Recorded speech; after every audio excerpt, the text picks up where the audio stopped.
basketball suffering a 66-63 loss at home at the Rack on Saturday night, early evening, coming to you a couple hours after. And it was a frustrating loss because the team played extremely hard. They obviously were shorthanded, but they just missed a ton of open looks.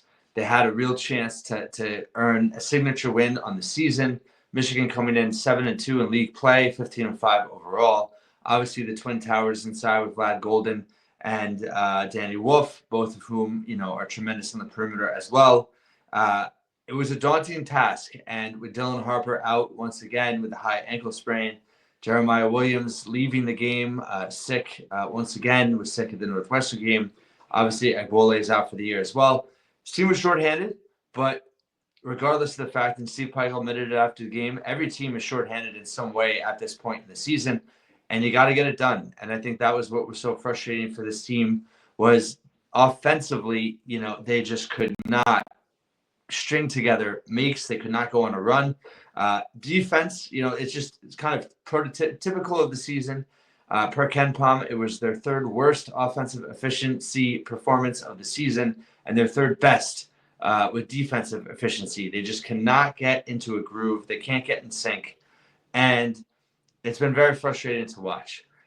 Tremendous crowd. Once again, the fan base has given this team everything. The Rack was rocking.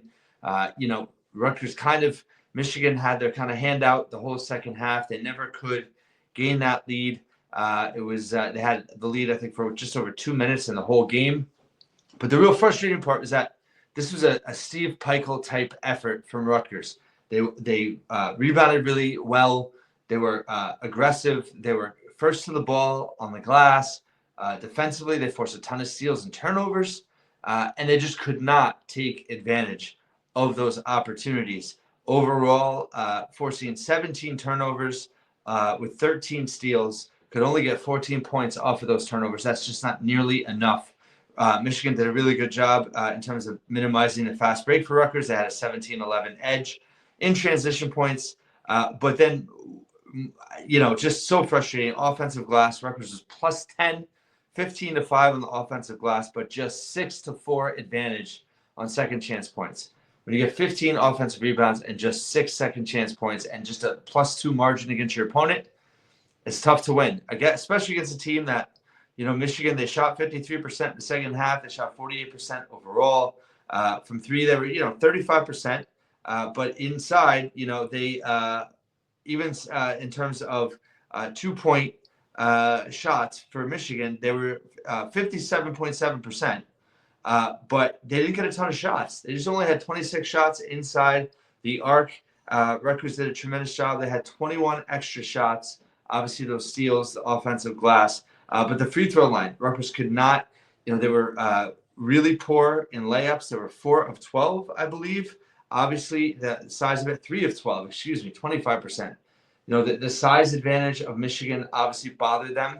There was no kind of like jump stop, 8 to 10 foot shots, and I don't like mid-range shots, but Rutgers got sucked into the rim, and then just their smaller guards could not get good shots off for the most part. Ace had that unbelievable dunk at the end of the first half over Danny Wolf using the rim as kind of a blocking Wolf from getting to the ball. But Michigan did a great job on Ace all game. Dusty May talking about it after the game and the post game that their game plan was to not let Ace beat them. That anybody else on Rutgers, if they shot the lights out, they could live with it. But they weren't going to let Ace go off the way he did against Northwestern, and they doubled him all game.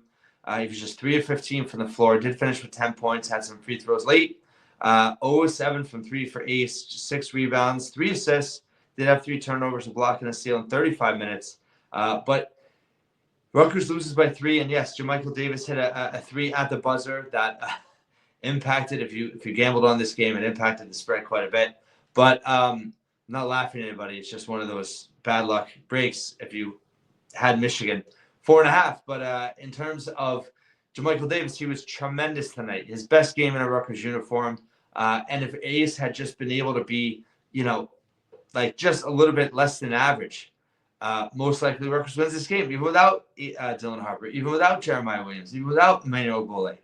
And they just could not get enough Davis was just tremendous in terms of him and Acuff. That is the biggest positive in this game, aside from the toughness this team played with, the physicality they played with, the effort they played with, the defensive rebounding they contributed as a team. Tyson Acuff and JaMychal Davis back-to-back really strong games here. Rutgers has lacked consistency from the lineup, and that's been a big part of their struggles all season. So you have Davis, after an 8-assist game at Northwestern, took advantage of open shots. Really was, him and Acuff were the only ones that could take advantage of the open shots with Ace getting double-teamed. He was, huge from three tonight. 4 of 7 from three-point range for JaMychal Davis, which is bonkers because for the season, I have to look this up, he has really struggled from deep. He was just 6 of 27 for the season going into this game, and he was 4 of 7 in this game. So just hats off to him. He played within himself. Overall, 8 of 14 from the floor, 4 of 7 from 3, had 4 rebounds, 2 assists, 0 turnovers, 4 steals. He was disruptive. He was active. He was just the energy he brought. He was great. This is the JaMychal Davis that if he can't expect him to play this well every night. But if he could play 3/4 of this, 2/3 of this, in terms of his shot selection, in terms of his pace, in terms of his control, in terms of his tenacity, he's just going to be a really key cog for this team, hopefully not just this year, but beyond. Acuff, he's really rounding into form now, just played with a ton of confidence, 4 of 8 from 3, 14 points, 5 of 10 from the floor, 2 rebounds. Did have 4 fouls, but played 21 minutes. Was +4, plus or minus. Other than Zach Martini, he was the only other Scarlet Knight. I guess PJ Hayes was +1. He only played 8 minutes. But Acuff gave them a lot. He really was able to. I mean, it's crazy. Davis and Acuff were 8 of 15 from three-point range, and the rest of the team was 2 of 21. That is, pretty bad. And a friend of the podcast, Max Shiner, who also I failed to shout him out, and Danny Breslauer, friends of the pod, going to the Northwestern game. Great job by them, and I joked that they should go to every road game moving forward. But he tweeted out, just looking it up here in terms of what he said, but the starters didn't make a 3. That's what I wanted to look at. So I said, everybody but those 2 guys just made 2, but it was even worse just in terms of the starters, in terms of three-point range. It was really poor in terms of what they were able to make in this game. 0 of 14 for the starters, 10 of 22 from the bench. So that was certainly notable in this game, and it just kind of summed up that, left, right, left, this team just can't get both feet in front of them at the same time. Obviously, you're dealing with issues with your lineup. Bryce George, I forgot to shout him out after the Northwestern game. 2 games in a row now. He's played with energy. He's got a bounce to his step. He's a willing rebounder. He had 4 rebounds right at the start of this game. He finished with 5 in 9 minutes. He's a little bit herky-jerky. He's not very smooth with the ball. He makes a couple mistakes, but overall, his effort, his energy, his athleticism, his willingness to defend and rebound, it's been a real positive contribution for this team. Grant, not so much today. He was really kind of neutralized. I was hoping, as a smaller but tough player, he could give Golden and Wolf some trouble, but really wasn't the case. Just 2 points, 1 of 6 from the floor, just 3 rebounds in 12 minutes. And talking about Danny Wolf and Golden, Rutgers did a fairly good job with them. I thought, as LaFonso Willis said in the broadcast, Michigan didn't go to them nearly enough earlier in the game. In the first half, Wolf was just 1 of 4 for 2 points. Golden was pretty good, 4 of 5 for 8 points. But in that second half, Wolf was 14 points, 4 of 5 from the floor, 5 of 7 from the line. Golden had 6. But Wolf had 8 rebounds. Golden had 5. Those guys are just really, really good. And Rutgers, I thought, was admirable against them, but could not contain them down the stretch. I thought that was a big difference in this game. And really, listen, the difference between a good team and a bad team is that Rutgers did everything right in this game, except they could not make shots. And it was pretty similar to the Michigan State game, where they shot in the low 30s. And you're not going to beat teams in the top 3 or 4 of the standings in the Big Ten shooting 33%. And it doesn't matter who's on the court. As a team, you have to do better than that. And I thought that overall, listen, Dusty May, with the way they took Ace out of the game, he certainly, gets the game ball from a coaching perspective, and Michigan executed it. But at the same time, Rutgers didn't get a lot. They got a lot of good looks. They got a lot of open looks, especially from three. Martini and Hayes, struggled once again. Martini did hit one, but he was 1 of 4. Hayes hit one. He was 1 of 3.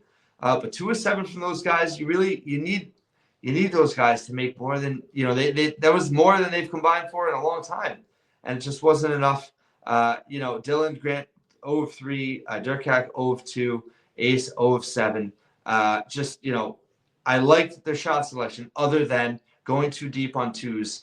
This was a game you needed to kind of do the jump stop, hit the 12, 10, 8-footer. And that's where they missed Jeremiah Williams really in this game, I think, because I think that's one of his strengths, and obviously wasn't able to give them much at all in just 9 minutes. Sick once again. Overall, it was a really struggled efficiency-wise. Ton of turnovers in the beginning. Rutgers having how many turnovers in the first half? 9 turnovers in the first half. Really allowed Michigan to establish a lead.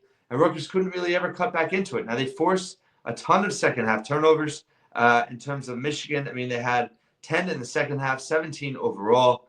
But, again, you couldn't take advantage. So, the season, now 11-11, 4-7 in the Big Ten. And, Peichel talking after the game that Harper is absolutely not shutting it down. He's trying to get back. He's got a high ankle sprain. High ankle sprain does not give me optimism he's going to play. Next week, that just seems under 2 weeks from the re-injure or injure worse at the Michigan State game. Kind of seems unlikely, but they're not putting any timetable on it. But, of course, he wants to play. I mean, if anyone slights, I got into it with somebody on Facebook like a couple of weeks ago when they said, when Harper was playing with the flu, that he was load management for the NBA. It was one of the stupidest comments I've seen by any fan base, let alone our own. And the guy, went psycho on me and went on LinkedIn and looked up my job and, made really just low blow comments because, he's really cool. And the thing is that it's obvious that Dylan and Ace give so much. They care, and this one and done thing. I know a lot of people don't. I don't mean this disrespectfully. They don't understand it. They don't think they're ready. They don't understand why Peichel would take one and done play. I mean, this is very much a blue blood problem, and Rutgers has this type of situation this year. No one's used to it, including the coaching staff. But you cannot sit here and tell me that Ace Bailey and Dylan Harper haven't given every ounce of effort that they have. Dylan Harper getting the flu, and now with a high ankle sprain, it's been a January from hell. And it's been really bad luck. And this team's had bad luck. As much as people want to bemoan the coaching, which has been bad at times, bemoan the fact that there's a lack of depth on this team, which is true. There's a lack of consistency. The defensive rebounding, that's the ironic thing is starting to come around. It's been extremely frustrating season. And we don't know how it's going to end up. You have to basically at this point, the biggest hope is that they win enough games to get the Big Ten tournament and make some kind of historic run, right? And Harper's healthy, and this team finally clicks in a way that we've been hoping all year. It's not an optimistic view; it's not a likely view, but that's unless they just run off a ridiculous run here, starting with Illinois at home on Wednesday, things are looking bleak. So disappointing day at the rack. Obviously, it was great to see this team play as hard as they did and to come so close. It's really tough. Obviously if they got blown out, we would have, been upset about that. And that would have been very disheartening. So credit to them. But in terms of what they needed to do today, they just missed way too many open looks. And Michigan is, they're not a great defensive team. That's what's just so frustrating is that this game was there, and all the games that Dylan has been half speed or less or hasn't played, I truly believed, other than the Purdue game, Rutgers could have won those games. And they've just proven, right, with the nucleus they have outside of that, they're not good enough. And that's just the reality. And we can psychoanalyze that now after the season, and we will. But for a game recap, the bottom line is this team's not good enough, and this is reminiscent of early Peichel teams that battle, are more physical, out-rebound, out-defend, and can't make a shot. And they lose a close game to a good team. Thank you so much for listening and watching once again here at the Scarlet Faithful Podcast.